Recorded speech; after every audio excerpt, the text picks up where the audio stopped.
Look at the price of gas now! It's $7.55 a gallon!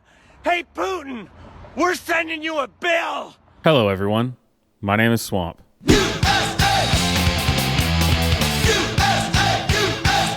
And the White House is at it again. I can't believe that this is the third video that I'm making about American propaganda.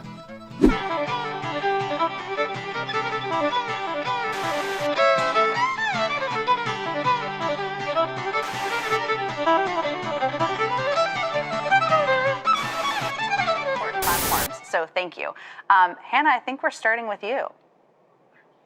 Hi, Jen. How are you? I'm great. How are you? Yes, you read that right. The social media briefing. This is how far we've fallen. What was once the greatest nation in the world, reduced to a study in moppishness. And yes, I am sad to inform you that we are still a study in moppishness. No longer the victory-hungry stallion, but a pathetic, washed-up, aged ex-champion. Name that movie. The White House is briefing TikTok stars about the war in Ukraine. With millions getting their information about the war from the platform, the administration wants to get its message to top content creators. White House enlists TikTokers in messaging war with Russia. The White House is recruiting TikTokers in the information war over Ukraine. The White House is briefing TikTok stars. All right, you get the picture. Now, I don't know about you guys, but I've been hearing an awful lot about this Russian disinformation propaganda. You know, where, the government controls their media. You can't, they're all liars. Well, what the hell is this? What is this? Isn't this the same thing?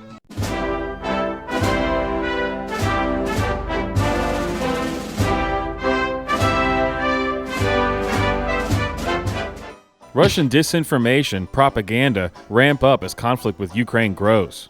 Disinformation experts say they've already seen a concerted effort to push a false narrative around the reasons for invading Ukraine, and that more is on the way. I'm not trusting a disinformation expert. It's in the name.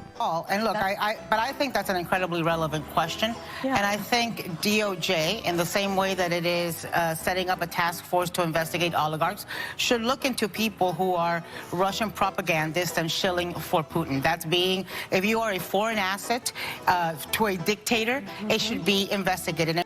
How to spot disinformation and propaganda coming out of the Ukraine-Russia conflict. Far-right groups boosting Russia propaganda against Ukraine. Russia's misinformation campaign is picking up steam with a variety of debunked conspiracy theories about biological research labs in Ukraine. NBC News' Alice Morris is joined by NBC News digital reporter Kevin Collier to discuss how much of the false information is growing in Russian social media, far-right online spaces, and U.S. conservative media. In fact, I remember when Tulsi Gabbard, and I even hate that we're discussing it because I think to myself, who is this woman? She's she's no longer in Congress. She's a failed presidential candidate. Yeah. She only practically exists on Twitter. And the fact that we're giving her oxygen is what makes her relevant, that we're talking about her on hot topics. But on the other hand, how do you not call out something that is repeating false Russian propaganda that has been brought down?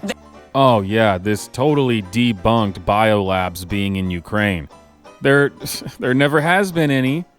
Come on, this is not a thing.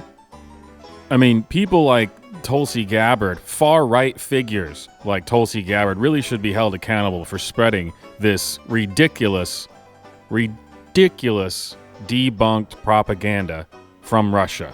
Ukraine has biological research facilities, which, in fact, we are now quite concerned Russian forces may be seeking to gain control of. So we are working with the Ukrainians on how they can prevent any of those research materials from falling into the hands of Russian forces.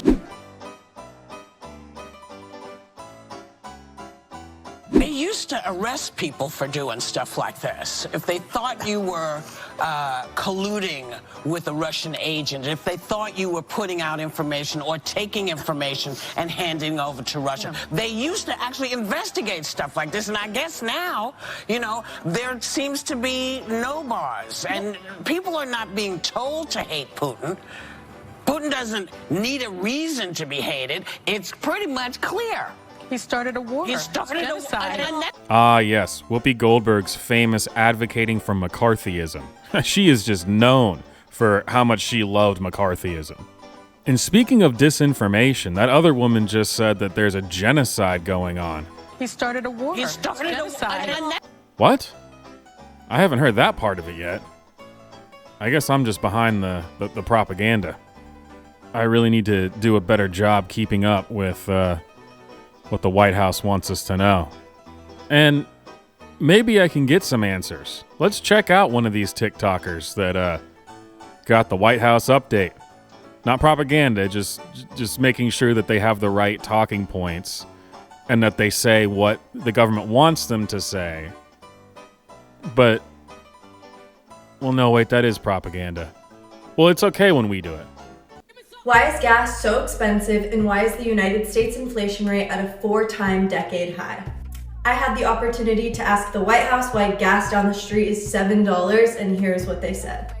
The obvious reason: we're getting out of a 2-year pandemic. When use goes up, price goes up. God awful start to this. Listen, Biden administration, I gotta say right now, Russia is kicking your ass on propaganda. Because this is not good. All this is proving that usually a woman can either be pretty or smart. And, well, I think we know which one she is. But the call was predominantly about Ukraine and Russia, so how does that relate? Russia is one of the top 3 producers of oil, and it is actually their #1 revenue source. Now, with Putin starting this horrific fight between Ukraine and Russia, Oh man, I can already tell that she's about to do as good of a job explaining this as Kamala Harris did. So Ukraine is a country in Europe. It exists next to another country called Russia. Russia is a bigger country. Russia is a powerful country. Russia decided to invade a smaller country called Ukraine. So basically that's wrong. Yeah, that about sums it up. I think that's pretty much it. Let's see how this TikToker explains it. nobody wants to work with him and do international trade. So with people being scared of war and limited resources, prices are bound to go up as well. For the people who can't pay $7 for a gallon of gas, there's an app called Gas Buddy that shows you the cheapest gas near you, as well as a link in my bio to donate to the misplaced refugees of Ukraine. Now, if you can't tell that that was government propaganda, I mean, she explained nothing and then gave no solutions. If that's not the United States government to a T right now, I'm really not sure what is. And the way that she suggested that you just use Gas Buddy to find the cheapest gas around you, I mean, that kind of felt like Pete Buttigieg saying, well, why don't you just buy a Tesla? Oh, you can't afford $7 in gas? Well, just find the cheapest gas around you and just pay that. Oh, the gas prices are still really high no matter where you go? Well, buy a Tesla. God, it's like these people are poor or something. Yeah, not all of us are lucky enough to be able to just take money from everyone else in the country and call it taxes. Anyway, my point in this video is just don't get sucked into this. This whole, oh, look out for the Russian disinformation. Russia, they're the bad guys. We don't know why they did this. Putin's just crazy. He's just crazy. And they're just lying about everything. No, our government openly tells you that they make propaganda as well. I mean, what? This is now the third video I've made about them using social media to get their message out, which isn't propaganda. It's just getting their message out. Yeah, that's it. Anyway, my name is Swamp. Like the video, hit subscribe, hit the bell for notifications, comment.